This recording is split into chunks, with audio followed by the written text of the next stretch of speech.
So in this lecture we are going to perform some basic programs, addition of two numbers, area of circle, तो ताकि आपको थोड़ा idea आ जाए कि किस तरह से प्रोग्राम को हम एग्जीक्यूट करते हैं और किस तरह से हम system dot out dot println में कुछ मॉडिफिकेशन कर सकते हैं. So I will go to the Java program folder and again I will going to create a new file जिसको मैं नाम देता हूँ addition. राइट अभी हम कोई पर्टिकुलर पेज पे काम नहीं कर रहे हैं, सो अब यू कैन आप कोई भी नाम दे सकते हो आपके फाइल को. ठीक है, तो हम यहाँ पे एक्सटेंशन देंगे डॉट जावा और इस फाइल को हम ओपन करेंगे sublime sorry open with notepad. Okay, so I just go to open and notepad option. Okay, so every program start from class और इस क्लास का नाम मैं यहाँ पर एक एडिशन ही दे देता हूँ, ओपनिंग ब्रैकेट, और हम यहाँ पे लिखेंगे public static void main, then हम यहाँ पे लिखते हैं string args. Now one thing which I have make mistake in this program है, इस प्रोग्राम में एक छोटी सी मिस्टेक हमने की है. यहाँ पे स्ट्रिंग का एस हमने क्या लिखा है, छोटा लिखा है, तो स्ट्रिंग का एस कैपिटल होता है और ये बेसिक प्रोग्राम स्ट्रक्चर मैंने यहाँ पर लिख दिया है. अब जब हम प्रोग्राम की बात करते हैं तो हमें क्वेश्चन क्या है पता होना चाहिए. क्वेश्चन क्या है कि लाइक हमारे पास दो नंबर्स हैं. अब ये दो नंबर कहाँ से आएंगे, हम यूजर से भी ले सकते हैं, हम यहाँ पे कमांड लाइन आर्गुमेंट से भी ले सकते हैं, या फिर हम एक डायलॉग बॉक्स जिसको हम स्विंग पैकेज बोलते हैं वहाँ से भी हम ले सकते हैं, या फिर हम यहाँ पे डायरेक्ट इनिशियलाइज भी कर सकते हैं. सो अभी हमें यूजर से वैल्यू हमने अभी तक पढ़ा नहीं है कि किस तरह से लिया जाता है, तो हम यहाँ पे बाय डिफॉल्ट वैल्यू को असाइन कर लेते हैं. So what I want to do is कि हमें दो नंबर की एडिशन करनी है, तो हमारे पास दो वेरिएबल होने चाहिए, क्योंकि जब मैं दो नंबर की बात करता हूँ जैसे 5 या 10, ये मुझे कहीं ना कहीं स्टोर करने होंगे. तो जहाँ पर भी हम डेटा स्टोर करते हैं उसको हम बोलते हैं वेरिएबल. सो वेरिएबल का नाम क्या होता है, ऑलरेडी हमने रूल पढ़े हैं कि वेरिएबल के अंदर हम अल्फाबेट्स लिखते हैं, नंबर लिखते हैं, अंडरस्कोर लिखते हैं. वेरिएबल का नाम अंडरस्कोर से स्टार्ट सॉरी नंबर से स्टार्ट नहीं होता है, और वेरिएबल का नाम हम एज अ कीवर्ड नहीं रख सकते. सो बेसिकली यहाँ पे मैं एक सिंपल वेरिएबल डिफाइन कर रहा हूँ, A and B. So basically A एक वेरिएबल है जहाँ पे मैंने 5 स्टोर किया है, और बी एक वेरिएबल है जहाँ पर मैंने 10 स्टोर किया है. बट क्या ही ए लिखने के बाद मेमोरी बन जाती है या ए में डेटा चले जाता है, नहीं. मेमोरी बनती है जब हम डेटा टाइप लिखते हैं, और क्योंकि ये 5 मैंने आइडेंटिफाई किया है कि ये इंट टाइप का डेटा है, और उसमें भी हमारे पास 3 ऑप्शन होता है. हम बाइट ले सकते हैं, हम शॉर्ट ले सकते हैं, हम लॉन्ग ले सकते हैं और इंट ले सकते हैं. 4 ऑप्शन हमारे पास है. तो अभी हम यहाँ पे लाइक फॉर सिंपलिसिटी बेस हम यहाँ पे इंट लेते हैं, और जिस तरह अब हमारे पास इस तरह का जब डेटा होता है 5, 10, 25, 300, 400, 600 नेचुरल टाइप का जब डेटा होता है तब हम इंट टाइप के ही डेटा टाइप में वैल्यू को स्टोर करते हैं. सो व्हेन आई लाइक जब मैं बताता हूँ कि इंट A5 ये हमने लिखा है, तो what exactly happen in the memory, यहाँ पे 4 बाइट के लिए क्या बना है, 4 बाइट के लिए मेमोरी अलोकेट हुई है, और ये अलोकेट हुई है रैम के अंदर, और यहाँ पर हमने 5 वैल्यू को स्टोर किया है. उसी तरह से मैं चाहता हूँ कि यहाँ पर ये 10 वैल्यू भी स्टोर हो जाए बी के पास, तो इसको भी हमें इंट करके डिक्लेयर करना होता है. ओके, और हमें रिजल्ट कैलकुलेट करना है, तो उसके लिए जब हम 5 और 10 की एडिशन करेंगे तो हम इसका रिजल्ट कहीं ना कहीं स्टोर करना चाहेंगे. So again I required a memory, और मेमोरी अगेन हम इंटीजर टाइप की ही बनाते हैं, और उसका नाम मैंने रखा है सी. ओके, सो बेसिकली इंट की जब एडिशन इंट के साथ होंगी तो रिजल्ट भी हमें इंट में ही मिलेगा. सो दैट्स व्हाई सी हमने यहाँ पे इंट टाइप का बनाया है.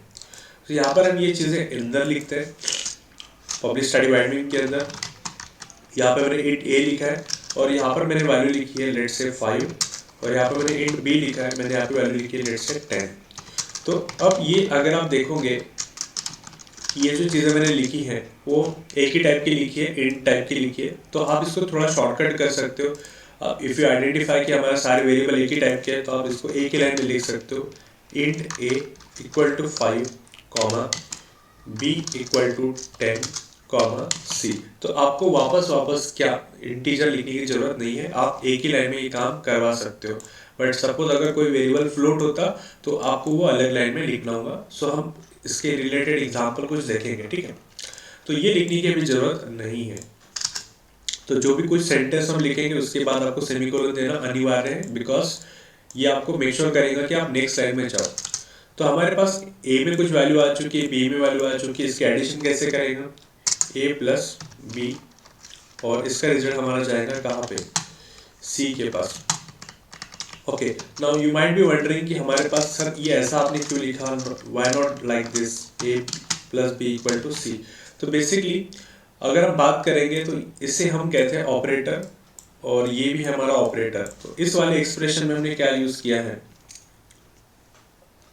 इस वाले एक्सप्रेशन में हमने क्या यूज किया है, ऑपरेटर का इस्तेमाल किया है। और ऑपरेटर का खुद का क्या होता है, प्रेसिडेंस होता है। ऑपरेटर का खुद का क्या होता है, प्रेसिडेंस होता है। लाइक जैसे यहाँ पे हमारे पास प्रेसिडेंस प्लस का ज़्यादा है और इक्वल टू का थोड़ा कम है।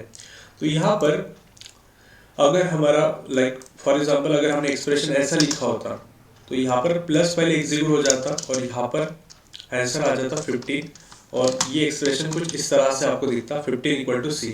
नाउ अब यहाँ पे एक ही ऑपरेटर बचा है, दैट इज इक्वल टू, और इक्वल टू काम करता है from right to left, right to left काम करता है। मतलब ये सी का डेटा जाएगा 15 के अंदर। तो 15 ये कांस्टेंट वैल्यू है, ये कोई वेरिएबल नहीं है जो वैल्यू को होल्ड करके रख सकता है, और सी के अंदर कोई वैल्यू ही नहीं है तो इसको भी हम ट्रांसफर नहीं कर सकते हैं। सो अल्टीमेटली ये सिंटैक्स प्रॉपरली नहीं है। ओके, सो दैट्स वाई अगर आप देखोगे सिंटैक्स कुछ इस तरह से है, C equal to A plus B, ठीक है। तो ये कैसे एग्जीक्यूट होगा, इन फर्स्ट अटेम्प्ट सी वैसे ही रहेगा और इक्वल प्लस पहले सॉल्व होगा, बिकॉज प्लस का ऑपरेटर प्रेसिडेंस या प्रायोरिटी क्या होती है, ज़्यादा होती है as compare to equal to operator. तो यहाँ पे 15 आ जाएगा पहले स्ट्रोक में।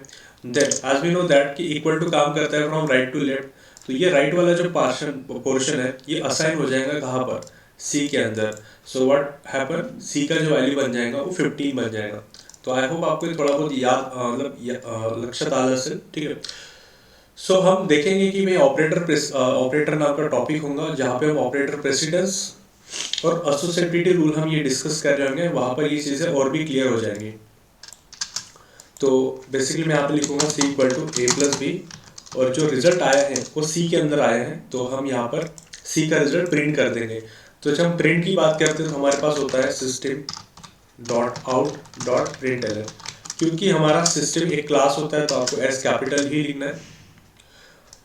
इसका सिंटैक्स क्या होता है, तो इसका सिंटैक्स कुछ इस तरह से होता है, स्ट्रिंग मैसेज, जो भी आपको मैसेज दिखाना है, और आपको यहाँ पे लिखना होता है वेरिएबल, ठीक है। अब इस वेरिएबल की वैल्यू को अगर आपको इस मैसेज के साथ कॉन्कैट करना है या आपको ऐड करना है तो आपको यहाँ पे प्लस नाम का ऑपरेटर यूज करना होता है। जैसे सी लैंग्वेज में हम कॉमा का इस्तेमाल करते थे, यहाँ पे आपको प्लस का इस्तेमाल करना है। यू माइट बी वंडरिंग कि सर प्लस का तो इस्तेमाल एज एडिशन ऑपरेटर होता है, एडिशन करने के लिए होता है। तो यस, एडिशन के लिए ही होता है, प्लस साथ में वो कॉन्कैट करने के लिए भी बहुत काम में आता है।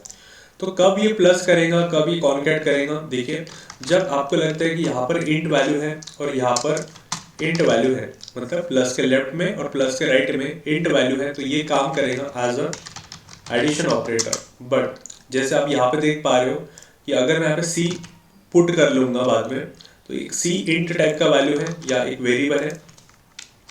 तो जब हमारा इंट होगा, जब हमारा स्ट्रिंग टाइप का पहला आर्गुमेंट होगा प्लस बाद में हमारा इंट होगा, यहाँ पे जैसे है ये स्ट्रिंग है और बाद में इंट टाइप का वैल्यू है, तो ये प्लस काम करेंगे एज अ कॉन्कैट ऑपरेटर। उसी तरह से अगर पहले इंट होता है बाद में हमारा स्ट्रिंग होता है तो भी ये करेगा एज अ कॉन्कैट ऑपरेटर।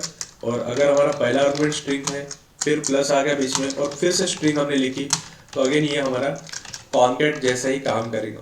तो हमें बार बार यही SOP system dot out dot print L use करना है, तो ये हमें और क्लियर होते जाएगा विद एग्जाम्पल्स। ओके, तो फिलहाल हम इसको छोड़ देते हैं और यहाँ पर हम मैसेज लिखेंगे that is sum equal to. तो ये स्ट्रिंग है जो मैं प्रिंट करना चाहता हूँ और इस इक्वल टू के सामने मैं सी वेरिएबल की वैल्यू प्रिंट करना चाहता हूँ। तो अगर हम यहाँ पे प्लस नहीं लिखेंगे तो ये एरर देगा, तो हमें प्लस लिखना जरूरी है क्योंकि इस सी वेरिएबल की वैल्यू हमें इसके साथ कॉन्कैट करनी है। तो एक छोटा सा प्रोग्राम हमने यहाँ पे लिख कर देखा। हम इस प्रोग्राम को सेव करते हैं और इस प्रोग्राम को सेव करने के बाद हम आते हैं हमारे कमांड प्रॉम्प्ट पे, ठीक है। सो हमारा command prompt, if you know that in last lecture हमने कमांड प्रॉम्प्ट डेस्कटॉप पे ला लिया था, ठीक है। तो इसी को हम डबल क्लिक करेंगे और हम फोल्डर भी साथ में ओपन रखेंगे ताकि आपको दिखते जाए यहाँ पे कंपाइलेशन जब होगा तो यहाँ पे कौन सी फाइल बनेगी। तो जावा सी के सामने हम लिखते हैं हमारे फाइल का नाम जो है एडिशन डॉट जावा। सो जैसे मैं प्रेस एंटर करता हूँ तो आप देखोगे यहाँ पे एडिशन डॉट क्लास नाम की फाइल बनी है। देन जावा लिखना है आपको इंटरप्रेटर या एग्जीक्यूशन करने के लिए जो हमारी कमांड होती है, और यहाँ पे हम लिखते हैं क्लास का नाम जो है हमारा एडिशन। सो एंटर प्रेस करते हैं तो आप देखोगे सम इक्वल टू यहाँ पर 15 आ चुका है। सो आपको लगता है कि इक्वल टू के बाद मुझे स्पेस देनी है, तो आप छोटा सा चेंज करोगे प्रोग्राम के अंदर, इक्वल टू के बाद आप स्पेस दे दोगे, फिर से आप कंट्रोल एस कर दीजिए। और इम्पॉर्टेंट पार्ट, अगर आप यहाँ पे डायरेक्ट रन करते हो लाइक जावा एडिशन, तो ये आपको पुराना ही आउटपुट दिखाएगा ना। लाइक हमें तो चेंजेस किए हैं, स्टिल हमें पुराना आउटपुट क्यों मिल रहा है?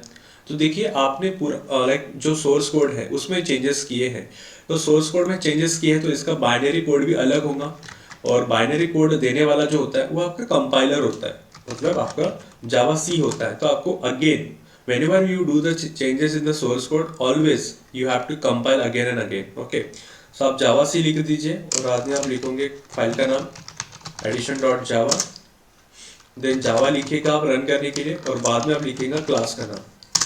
तो आप देखोगे आपके सामने वो स्पेस आ जाएंगे। और आई होप आपको ये समझ में आ चुका है बेसिक प्रोग्राम। अगले लेक्चर में और भी हम 1-2 प्रोग्राम सॉल्व करेंगे and then we go to the main topic.